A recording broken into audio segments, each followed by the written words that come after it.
Hey everybody, I'm Dr. Renah Wolzinger, and we're really excited Friday to share with you a session on interactive agents and vibe coding for educators. How would you like to have office hours with Socrates? I vibe coded this app where you can just ask a question and Socrates will answer. So it turns out Socrates is pretty smart.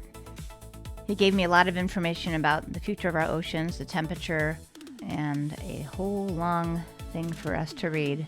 Sometimes people ask about employee assignments if they're managers. So I made this fun little vibe coding app to make a plan for this week for 3 employees doing 10 workshops, 2 hours each, allow changes to the HTML. So you can just click on a date, time, say what they're going to do, and load them up.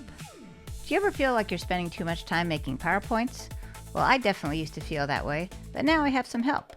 I vibe coded this really nice deck about accessibility and AI using Claude's amazing ability with an accessibility package. Sometimes in class we just like to have fun. So in my class we vibe code clocks based on our own hobbies and interests. Here's one based on the periodic table.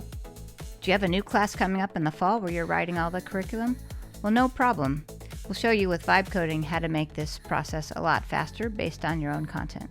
It's also fun to make games in class just to practice vibe coding. Here's one I made with my Bichon Frise puppy, getting bones in the sky. While I'm doing this recording, I have my researcher and co-pilot looking into accessible images that I make with Google Gemini EDU, where I make infographics.